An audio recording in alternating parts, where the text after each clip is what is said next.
बिस्मिल्लाहिर्रहमानिर्रहीम अस्सलाम वालेकुम। मैं हूं जलील खान कुलाची। आप देख रहे हैं मेरा यूट्यूब चैनल। अमीर बलाज कत्ल केस के हवाले से कुछ इंतहाई अहम तरीन डेवलपमेंट सामने आई है, वो आपके सामने रखनी है।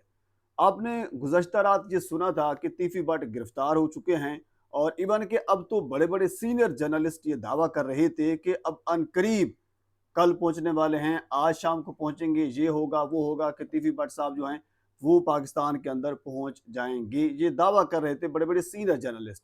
लेकिन हकीकत क्या है मैं आपके सामने रखता हूं।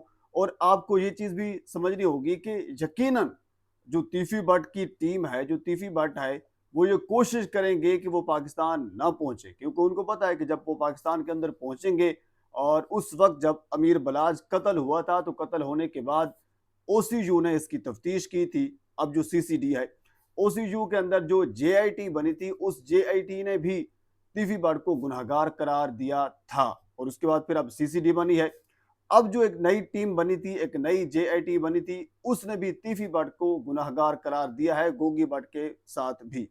पर ये उनको पता है कि जब वो पाकिस्तान के अंदर पहुंचेंगे तो उनका इनकाउंटर भी हो सकता है, बहुत से और मामलात भी हो सकते हैं, तो वो भरपूर कोशिश करेंगे कि वो पाकिस्तान के अंदर ना आए। क्योंकि अगर वो उसको ये यानी मामलात को हैंडल वो पाकिस्तान के अंदर रहकर कर सकते तो वो पाकिस्तान से बाहर न जाते, तो इसी वजह से तो पाकिस्तान से बाहर गए थे। तो उनकी दो कोशिश होगी कि पाकिस्तान से बाहर, पाकिस्तान के अंदर ना आए।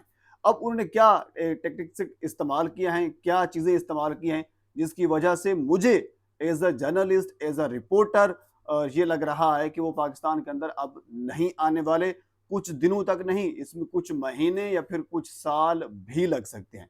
एक तो ये है कि तीफी भट्ट जो है वो दुबई के एक अस्पताल है, उसके अंदर उनको बाकायदा मुंतकिल कर दिया गया है। और मुंतकिल करने के बाद उनकी जो एक हिस्ट्री थी, उनका दिल का वाल था और उस किस्म के और भी मामलात थे, मेडिकल हिस्ट्री वो सामने रखते हुए उनको अस्पताल मुंतकिल कर दिया गया। चलो ये भी कुछ हवाले से मान ली जाती है कि एक फर्दर कुछ दिनों के लिए होगी, उसके बाद फिर पाकिस्तान उसको आना पड़ेगा। लेकिन इसके अलावा उन्होंने एक और बड़ा काम जो है वो किया है टीवी भट्ट ने। यकीनन उन्होंने इस किस्म की चीजें या इस किस्म के इंतजामात कर रखे होंगे, क्योंकि उनको भी पता है किसी वक्त वो गिरफ्तार भी हो सकते हैं। अगर वो गिरफ्तार होंगे तो फिर कौन कौन से जो पॉइंट है उनको इस्तेमाल करते हुए मामले को डिले की जानिब लाया जा सकता है। वो बड़े कारीगर हैं इस किस्म के मामलात, वो काफ़ी देर से करते आ रहा है, तो उनको इन तमाम तर चीज़ों का इल्म है। लेकिन हकीकत जो है मैं आपके सामने वो रख रहा हूँ, क्योंकि बहुत से सीनियर जर्नलिस्ट ये दावा कर रहे थे कि दिव्य भट्ट साहब आप शाम को पहुंच जाएंगे, कल पहुंचेंगे, ये करें वो करेंगे, ऐसा कुछ भी नहीं है। लेकिन साथ आपको एक चीज़ मैं ये भी क्लियर कर दूं, वो एक बड़ी चीज़ बताने से पहले, वो ये है कि बेसिकली गुजरांवाला की जो टीम थी वो गई थी दुबई के अंदर किसी और दो मुलजिमान हैं जो कि इंतहाई मतलूब थे, इश्तहारी थे, उनको गिरफ्तार करने के लिए दुबई पुलिस से उन्होंने बाकायदा रब्ता किया। इंटरपोल और ये सारी चीज़ें उन्होंने मैनेज करने के बाद दुबई के अंदर एक प्लाजा है, अल अतार प्लाजा। ये बुर्ज मान की बेक साइड के ऊपर, जो वहाँ के रहने वाले लोग हैं उनको इस चीज़ का इल्म होगा, बुर्ज मान की बेक साइड के ऊपर अल अतार प्लाजा है। वहाँ पे तकरीबन को रात 10-11 बजे दुबई टाइम के मुताबिक दो तीन गाड़ियाँ थी, जिसमें तीन गाड़ियाँ बताई जा रही हैं, जिसमें दुबई पुलिस भी थी और पाकिस्तान पुलिस के एहलकार भी मौजूद थे। खालिद वरिया साहब हैं, गुजरांवाला पुलिस के एक अफसर हैं, गुजरांवाला पुलिस से इनका ताल्लुक है। वो गए हुए थे, उनकी सरबराही में टीम गई हुई थी, और उन्होंने कोई और मुलजिमान थे उनको गिरफ्तार करना था, और उनकी इतलात उसी प्लाजे के अंदर थी जहाँ पे तीफी भट्ट साहब मौजूद थे। अब तीफी भट्ट वहाँ पे मौजूद क्यों था, इस हवाले से बहुत सी इतलात ये भी आ रही है कि क्योंकि उनका वीज़ा जो था वो बिजनेस वीज़े के ऊपर थे। अब आपको ये चीज़ भी मैं बता दूं, क्योंकि ये उनका पाकिस्तान लाने में भी ये चीज़ एक रुकावट हो सकती है, क्योंकि बिजनेस वीज़ा एक बड़ी वर्थ रखता है। बल वो बिजनेस वीज़ा के ऊपर वहाँ पे मौजूद थे। अब उनके वीज़े की जो डेट है वो ख़त्म हो चुकी थी, वो उनको रिन्यू कराने के लिए दुबई के अंदर मौजूद थे, और उसी प्लाजा के अंदर मौजूद थे जहाँ वो जो इश्तिहारी थे वहाँ पे भी ठहरे हुए थे। दुबई पुलिस, पाकिस्तानी पुलिस ने वहाँ पे जाकर रेड किया, और रेड करने के बाद 3 लोगों को वहाँ से गिरफ्तार किया।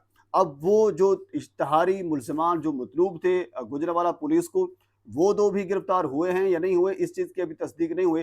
पर इस चीज़ की जो ऐनी शाहिदीन थे उन्होंने ये बताया कि तीफी भट्ट समेत 3 लोगों को गिरफ्तार किया है। और खालिद वरिया साहब जो गुजरांवाला पुलिस के अफसर हैं, उन्होंने वहाँ पे पहचान लिया रेड के दौरान कि ये तीफी भट्ट हैं, और उसके बाद फिर बाकी जो मुतलका यानी पुलिस एहलकारा ने उनसे रब्ता किया गया, लाहौर पुलिस से रब्ता किया गया, सीसीडी से रब्ता किया गया और उसके बाद फिर बड़ी हलचल मच गई। इवन के जो डीआईजी सीसीडी हैं ज़ुहैल ज़फ़र चट्टा साहब, उन्होंने बाकायदा तौर पर मरासला भी लिख दिया लाहौर पुलिस को कि उनकी तफ्तीश हमारे हवाले की जाए। अब देखते हैं कि हवाले उनकी की जाती है या नहीं की जाती, या क्या हिसाब किताब है, वो तो आगे की बात है। क्योंकि अब उनको फ़िलहाल ये है कि पाकिस्तान के अंदर लाना है और लाने के बाद फिर ये डिसाइड होगा कि उनकी तफ्तीश पंजाब लाहौर पुलिस के पास होगी या फिर सीसीडी के पास होगी। ये तो आने के बाद तय होगा। लेकिन इस वक्त सिर्फ मामला जो है वो आने का बना हुआ है। अब एक चीज़ तो उनको अस्पताल मुंतकिल कर दिया गया, दूसरी बड़ी चीज़, बड़ी डेवलपमेंट सामने ये आई है कि एक और चीज़ जिसमें कोई 1 करोड़ 20 लाख मेरे ख्याल में जो दिरहम बताए जा रहे हैं, और उनका ये दावा किया जा रहा है किसी दूसरे बंदे की जानिब से कि इस तीफी भट्ट ने मेरे इतनी रकम देनी है। और ये कानून है, शायद आप ये जानते होंगे कि अगर किसी ने किसी को कोई रकम देनी है, कोई इस किस्म का लेन देन है, तो वो ट्रेवल नहीं कर सकता जब तक उनका कोई लेन देन क्लियर ना हो जाए। अच्छा, ये भी जो एक बड़े बड़े जराइम पेशा लोग हैं, वो इस किस्म के इंतजाम करके रखते हैं कि एक खाली चेक किसी अपने दोस्त को दे दिया, जब वो गिरफ्तार हुआ तो उसके बाद फिर वो फौरन जो दोस्त है वो सामने आ जाएगा, वो ये कहेगा कि मेरा इस बंदे ने इतनी रकम देनी है, तो लिहाजा ये कानून ये कहता है कि जब तक ये मेरी रकम वापस नहीं करेगा ये यहाँ से नहीं जा सकता। तो बेसिकली मकसद ये है कि पाकिस्तान में लाने के लिए जितनी रुकावटें हैं वो डाली जाएं। तो 1 करोड़ 20 लाख दिरहम के हवाले से भी एक ज़राए ने तस्दीक की है कि एक बंदा सामने आ गया है, उसने कहा कि ये मेरे पैसे देने हैं। और इसके अलावा 70 लाख दिरहम और भी हैं, जो दूसरा बंदा ये दावा कर रहा है कि मेरे पैसे इतने देने हैं। तो जब इतनी रकूम है या इतने लोग हैं जिनको उन्होंने इतने पैसे देने हैं, तो जब तक वो क्लियर नहीं होंगे तब तक वो पाकिस्तान के अंदर नहीं आ सकते। अब जब तक मैंने कुछ दोस्तों से बात की है कि इसमें मजीद कितना टाइम लग सकता है, उन्होंने ये कहा है कि ये कोई 2-4 महीने भी हो सकते हैं या कोई 8-10 साल तक भी वो ये मामला इसको लटकाया जा सकता है। लेकिन ये तरीका कार है उनको लटकाने का। बहरहाल ये मुझे नहीं लग रहा कि अब टीवी बट जो है उसको फौरन आज के 2-4 दिन में उनको पाकिस्तान के अंदर लाया जाएगा। ये मुझे बिल्कुल नामुमकिन नज़र आ रहा है, जो सूरत हाल मैंने देखी है। अस्पताल जाने के साथ-साथ फिर उनके बाद जो बाकी चेक वाले जो मामलात हैं, इन चीज़ों को देखते हुए इसके अलावा आने वाले दिनों में आप देखेंगे बहुत सी चीज़ें ऐसी भी सामने आएँगी जिसकी वजह से उनको पाकिस्तान के अंदर लाना नामुमकिन होगा।